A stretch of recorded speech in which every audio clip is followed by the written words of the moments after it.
तो hello friends, स्वागत है आपका अपने YouTube channel Rupesh study palace में। तो आज के इस वीडियो में हम लोग केमिस्ट्री के चैप्टर 2 का अम्ल, क्षार तथा लवण इस चैप्टर के सारे ऑब्जेक्टिव क्वेश्चन को डिस्कस करने वाले हैं। अम्ल, क्षार तथा लवण से एक भी क्वेश्चन को आपको छूटने नहीं देंगे। इस सारे ऑब्जेक्टिव क्वेश्चन को कंप्लीट कर देंगे बस एक ही वीडियो में। तो इस वीडियो को स्किप मत कीजिएगा, इस वीडियो को पूरा देखिएगा। चलिए फटाफट से वीडियो को स्टार्ट करते हैं। और अभी तक हमारे इस वीडियो को लाइक नहीं किए तो फटाफट से इस वीडियो को लाइक कर दीजिए। और अगर आप हमारे चैनल पर नए हैं तो आपसे नम्र निवेदन है कि आप हमारे चैनल को सब्सक्राइब अवश्य कर लीजिएगा, ताकि हमें मोटिवेशन मिलते रहे और हम ऐसे ही आपके पास ऐसे वीडियो प्रोवाइड करते रहे। तो सब्सक्राइब अवश्य कर लीजिएगा। तो चलिए वीडियो को स्टार्ट करते हैं। हमारा पहला नंबर क्वेश्चन है, अम्ल और क्षार आपस में अभिक्रिया कर क्या बनाते हैं। अम्ल और क्षार आपस में अभिक्रिया करके क्या बनाते हैं।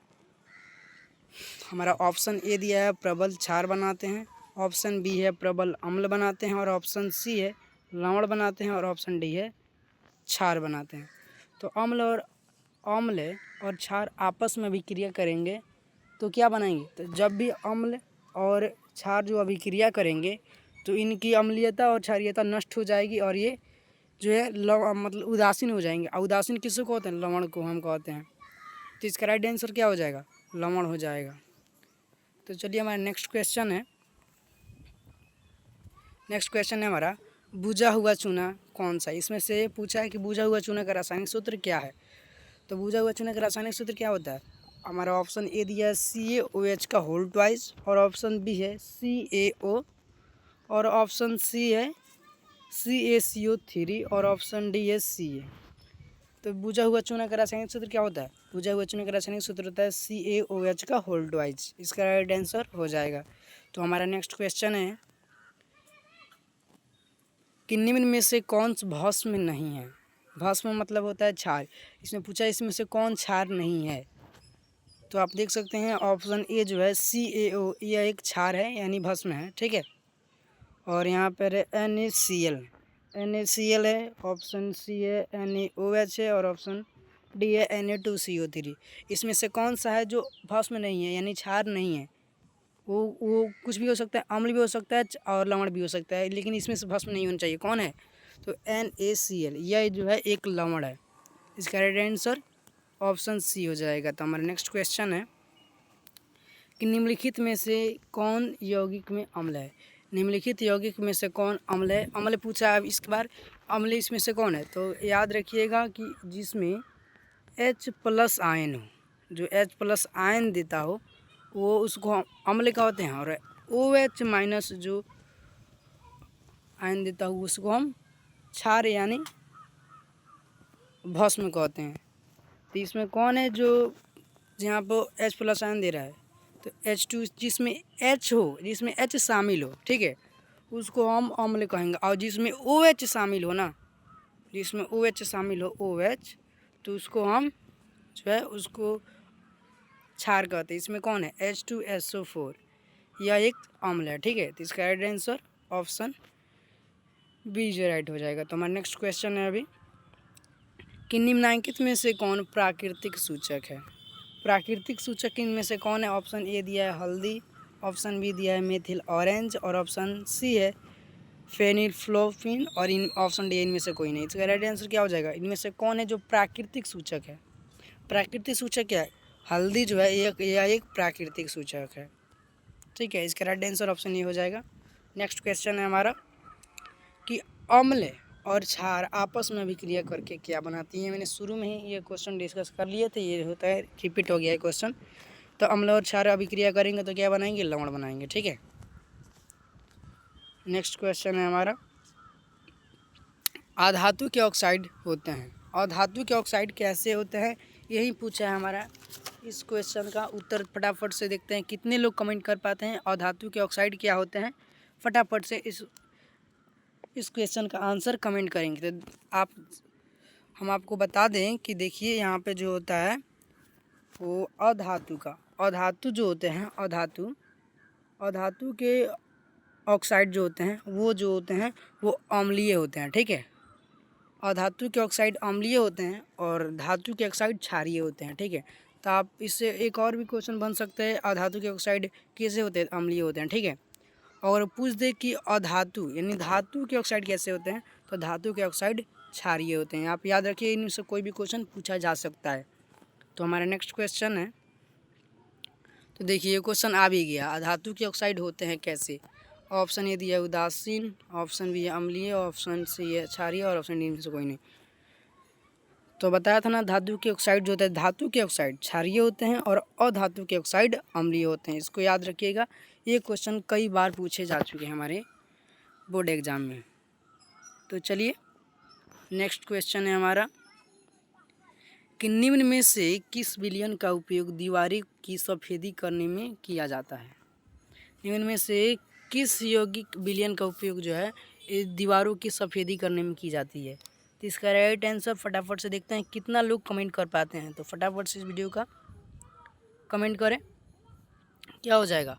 ऑप्शन ए में दिया CaOH CO3 का होल ट्वाइज, उसके दूसरा नंबर ऑप्शन दिया है NaOH, ऑप्शन सी है CaOH का होल ट्वाइज और ऑप्शन डी है Na2HCO3। इनमें से राइट आंसर क्या हो जाएगा? फटाफट से इस वीडियो का कमेंट कीजिए। तो देखिए यहाँ पर ऑप्शन सी इज राइट हो जाएगा। CaOH का होल ट्वाइज जो है इसको हम दीवारों की सफ़ेदी करने में यूज करते हैं। इसका राइट आंसर ऑप्शन सी हो जाएगा। तो हमारा नेक्स्ट क्वेश्चन है, जब लिटमस विलयन ना तो अम्लीय होता है और ना तो क्षारीय, तब विलयन का रंग कैसा होगा? देखिए ये क्वेश्चन बहुत ज़्यादा घुमाया है। यहाँ पूछा है जब लिटमस विलयन न तो अम्लीय होता है और न ही क्षारीय होता है तो विलयन का रंग कैसा होगा? यहाँ पर ये पूछा है, क्वेश्चन को बहुत ज़्यादा घुमा दिया है। यहाँ बोल रहा है कि लिटमस जो होता है, लिटमस जब उसमें ना ही अम्लीय डाला जाए और ना ही क्षारीय डाला जाए, तो इसको सीधा ऐसे भी क्वेश्चन पूछ सकता था कि लिटमस का रंग कैसा होता है। तो हम बता देते हैं कि लिटमस का रंग जो होता है वो बैगनी होता है, ठीक है। लेकिन इसको ऐसे घुमा के पूछा है कि थोड़े समय के लिए स्टूडेंट कंफ्यूज हो जाएंगे कि जब लिटमस न तो अम्लीय और न ही तो क्षारीय, इसमें ना अम्लीय ना क्षारीय, मतलब कि इसमें कुछ परिवर्तन नहीं हुआ, बस पूछ रहा है कि लिटमस का रंग कैसा होता है, ठीक है। तो इसका राइट आंसर क्या हो जाएगा? ऑप्शन सी इज राइट जवाब हो जाएगा, हमारा बैगनी हो जाएगा। इसका नेक्स्ट क्वेश्चन है हमारा कि NaOH क्या है? NaOH क्या है? मैंने पहले भी बताया है कि जिसमें OH माइनस वो जो होता है वो क्षार होता है, मैंने बताया है। और जिसमें H प्लस आयन देता हो वो अम्ल कहलाता है, ठीक है। तो इसमें OH है ना, यहाँ पे देख सकते हैं OH। इसका कौन सा राइट आंसर हो जाएगा? इसका राइट आंसर क्या हो जाएगा? यह एक क्षार है, ऑप्शन बी इज राइट जवाब हो जाएगा हमारा। तो हमारा नेक्स्ट क्वेश्चन है, देख सकते हैं यहाँ पे है हमारा एक क्वेश्चन, लिटमस विलयन बैगनी रंजक होता है जिसे का निकाला जाता है। हमारा ये भी क्वेश्चन को देख सकते हैं, ये क्वेश्चन को कितना घुमाया हुआ है। इस क्वेश्चन को देख सकते हैं यहाँ पे, लिटमस विलयन बैगनी रंजक होता है। देखिए यहाँ पे इसको, जो रंजक का मतलब क्या होता है? रंग होता है। रंजक का मतलब रंग होता है। यहाँ पे रंग भी दे सकता था लेकिन आपको घुमाने के लिए यहाँ पर रंजक दिया गया है।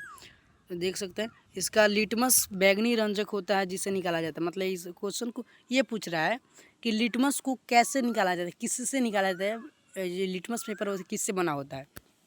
लेकिन इसको ऐसा घुमाया कि लिटमस विलयन बैगनी रंजक होता है, यानी लिटमस पेपर बैगनी कलर का होता है। और जिसे निकाला जाता है, किससे निकाला जाता है? तो हमारा ऑप्शन दिया लाइकेन के पौधे से, और लाल पत्ता गोभी के पौधे से, कि हल्दी से, कि पिटूबिलियन फूल से। तो हमारा जो होता है लिटमस पेपर जो होता है वो लाइकेन के पौधे से बनता है, ठीक है। ये जो है क्वेश्चन है, ये बहुत इंपॉर्टेंट क्वेश्चन है, ये कई बार पूछा जा चुका है। तो इस क्वेश्चन को आप बिल्कुल भी स्किप मत कीजिएगा, इस क्वेश्चन को याद कर लीजिएगा कि लिटमस जो होता है वो लाइकेन के पौधे से बना होता है, ठीक है। तो हमारा नेक्स्ट क्वेश्चन है कि जल में घुलनशील भस्म कहलाता है। जल में घुलनशील भस्म क्या कहलाता है? फटाफट से इसका राइट आंसर कमेंट कीजिए। तो जल में घुलनशील भस्म जो है वो क्षार कहलाता है, ऑप्शन बी इज राइट जवाब हो जाएगा। जल में घुलनशील भस्म क्षार कहलाता है, ठीक है। हमारा नेक्स्ट क्वेश्चन है कि बैटरी का अम्ल है। बैटरी का अम्ल क्या है, बैटरी में कौन सा अम्ल होता है, यही पूछा है। लेकिन फ़र्क इतना दी इसमें भी घुमाया है कि उसका नाम नहीं लिखा है, उसका सूत्र लिख दिया है। तो इसको अब बताना है बैटरी में कौन सा अम्ल होता है। तो बैटरी में सल्फ्यूरिक अम्ल पाया जाता है। सल्फ्यूरिक अम्ल, सल्फ्यूरिक अम्ल यहाँ पे लिखा तो नहीं रहा है, लेकिन फिर बता दूँ सल्फ्यूरिक अम्ल बैटरी में पाया जाता है। लेकिन बैटरी का यहाँ पे लिखा नहीं है सल्फ्यूरिक का, इसमें ऑप्शन में सल्फ्यूरिक अम्ल है ही नहीं, लेकिन उसका जो है रासायनिक सूत्र है इसमें। तो सल्फ्यूरिक का रासायनिक सूत्र क्या, सल्फ्यूरिक अम्ल का रासायनिक सूत्र क्या होता है, सांद्र H2SO4। ठीक है, बैटरी का अम्ल कौन सा है, सांद्र H2SO4 की बैटरी में कौन सा अम्ल पाया जाता है, H2SO4 यानी सल्फ्यूरिक अम्ल पाया जाता है। इसका राइट आंसर ऑप्शन सी जो राइट जवाब हो जाएगा। हमारा नेक्स्ट क्वेश्चन है कि लौंग का तेल किस प्रकार का सूचक है। लौंग का तेल किस प्रकार का सूचक है। ऑप्शन ए दिया है प्राकृतिक सूचक है, ऑप्शन बी है हमारा संश्लेषी सूचक है, ऑप्शन सी है गंधीय सूचक है, और ऑप्शन डी इनमें से कोई नहीं। तो देख सकते हैं यहाँ पे लौंग का तेल किस प्रकार का सूचक है। लौंग का तेल एक गंधीय प्रकार का सूचक है। ठीक है, ऑप्शन सी इज राइट जवाब हो जाएगा। हमारा नेक्स्ट क्वेश्चन है कि कोई घोल नीले लिटमस को लाल कर देता है तो घोल का पीएच मान क्या होगा। कोई विलयन है जो नीले लिटमस को लाल कर देता है। यहाँ पे नीला लिटमस है, लिटमस तो नीला ही होता है, माने बैगनी होता है वहीं, और उसको लाल कर देता है। लाल कौन करता है, अम्ल करता है। तो जो करता है उसका पीएच मान पूछा है। तो देखिए अम्ल का पीएच मान कितना होता है। देखिए सबसे पहले तो 7 का जो होता है, 7 का जिसका पीएच मान होता है उसको हम उदासीन कहते हैं, उसको हम लवण कहते हैं। ठीक है, लवण, लवण का पीएच मान कितना होता है, 7 होता है। और वहीं हम बात करें कि अगर ये अम्ल की, तो अम्ल का 7 से कम होता है, 7 से कम होता है। ठीक है, 7 से कम होता है हमारा अम्ल का। ओके, और क्षार का होता है 7 से अधिक होता है, 7 से अधिक होता है। ठीक है ना। तो यहाँ पे पूछा है क्या कि कोई घोल नीले लिटमस को लाल कर दे रहा है। तो लाल कौन करेगा, जो अम्ल होगा वही नीले लिटमस को लाल करेगा। तो यहाँ पूछा अम्ल का, तो अम्ल का पीएच मान क्या हो जाता है, अम्ल का पीएच मान 7 से कम होता है। जो जितना 7 से कम, इसमें 7 से कौन कम है, ऑप्शन ए यहाँ पे 2 दिया है। तो ये 7 से कम है, तो इसका राइट आंसर ए हो जाएगा। ठीक है, तो हमारा नेक्स्ट क्वेश्चन है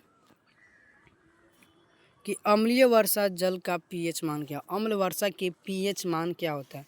जब अम्लीय वर्षा होती है तो उसका जल का पीएच मान क्या होता है, यही पूछा है हमसे उस क्वेश्चन। तो अम्लीय वर्षा का जल का पीएच मान जो होता है वो दिया है ऑप्शन ए में 5.6 होता है, कि ऑप्शन बी 5.6 से कम होता है, और ऑप्शन सी दिया 5.6 से अधिक होता है, और ऑप्शन डी है कि 7 होता है। तो 7 तो हो ही नहीं सकता, क्योंकि यहाँ पे अम्लीय पूछा है, और जो 7 होता है वो 7 जो है वो उदासीन का पीएच मान होता है, ये तो होगा ही नहीं। यहाँ पे दिया है ऑप्शन 5.6, तो अम्लीय वर्षा का जल जो होता है वो 5.6 से भी कम होता है, वो उससे भी ज़्यादा अम्लीय होता है। तो क्या हो जाएगा, 5.6 से कम होता है। अम्लीय वर्षा के जल का पीएच मान 5.6 से कम होता है। इसका ये भी क्वेश्चन कई बार पूछा जा चुका है। चलिए हमारा नेक्स्ट क्वेश्चन है। अभी नेक्स्ट क्वेश्चन है कि सिरका में निम्न में से कौन सा अम्ल पाया जाता है।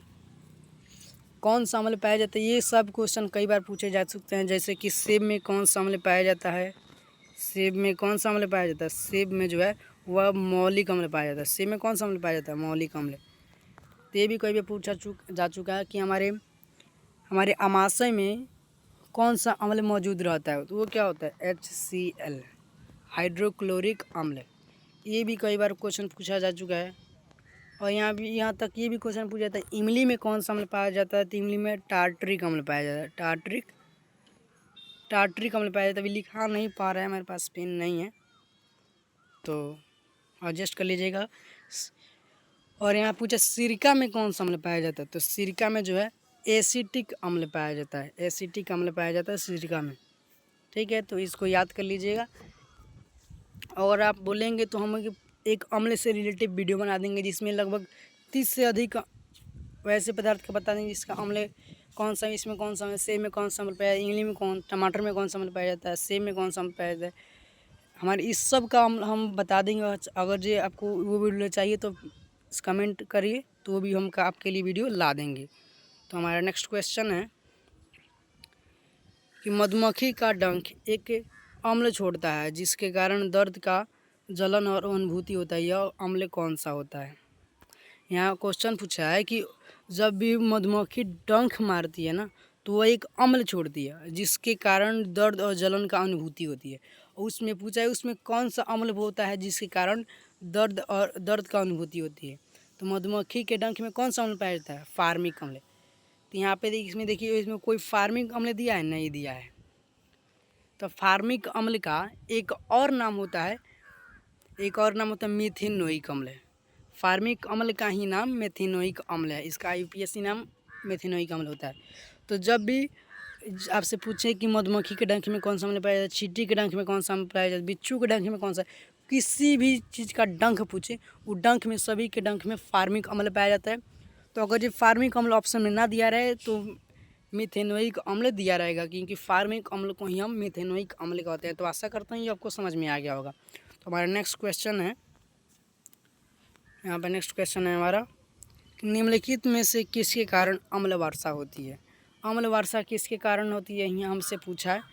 हमारा ऑप्शन ए दिया है CO2 के कारण, कि कार्बन डाइऑक्साइड के कारण, और यहाँ पे दिया SO2 यानी सल्फर डाइऑक्साइड के कारण, और यहाँ पे दिया है CO गैस यानी CO यानी कार्बन मोनोऑक्साइड, Cl2। इनसे किसके कारण अम्ल वर्षा होती है, CO2 यानी कार्बन डाइऑक्साइड के कारण, कि सल्फर डाइऑक्साइड के कारण, कि CO2 के कारण।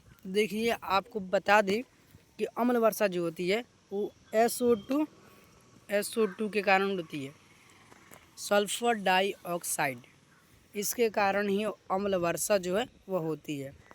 ठीक है, तो इसमें ऑप्शन में दिया है बी, जरूर दिया रहेगा ऑप्शन बी, SO2 यानी सल्फर डाइऑक्साइड, अम्ल वर्षा इसी के कारण होता है। ठीक है, तो हमारा नेक्स्ट क्वेश्चन है अभी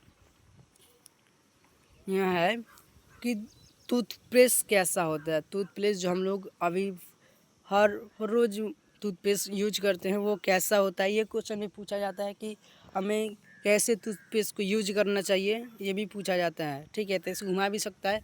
यहाँ पे सोच एकदम सीधा पूछा है कि टूथपेस्ट कैसा होता है। तो टूथपेस्ट ऑप्शन ए दिया अम्लीय होता है, ऑप्शन बी दिया क्षारीय होता है, ऑप्शन सी दिया है उदासीन होती है, इसमें से कोई नहीं। तो टूथपेस्ट जो होता है वो हमेशा क्षारीय होता है और हमें क्षारीय दंत मंजन का ही उपयोग करना चाहिए, क्योंकि हमारे दंत प्लग, हमारे दांतों का जो ऊपरी परत होता है इनेमल, देखिए ये क्वेश्चन भी पूछा जाता है कि हमारे दांतों का ऊपरी परत किस परत से ढका है, उसका नाम क्या हो। तो हमारे दांतों की ऊपरी परत जो होता है उसका नाम है इनेमल। ये भी क्वेश्चन कई बार पूछा जा चुका है। और जो इनेमल होता है उस पर दंत प्लग आ जाते हैं, वो जो होते हैं अम्लीय होते हैं, और इसलिए हम टूथपेस्ट का उपयोग क्षारीय दंत मंजन का उपयोग करना चाहिए, क्योंकि वो दंत प्लग हट सके। तो आशा करता हूँ आपको वीडियो पसंद आया होगा। तो अगर हमारा वीडियो अच्छा लगा हो तो लाइक करें, शेयर करें, और हमारे वीडियो पे नए हैं तो हमारे चैनल को सब्सक्राइब और से कर दीजिए। मैं हर वीडियो में बोलता हूँ, आप लोग करते ही नहीं हैं, तो प्लीज़ हमारे चैनल को सब्सक्राइब और से करिएगा। तो मिलते हैं अगले वीडियो में, तब तक के लिए धन्यवाद। आपसे नम्र निवेदन है कि हमारे चैनल को सब्सक्राइब अवश्य कर दीजिएगा। थैंक्स, धन्यवाद।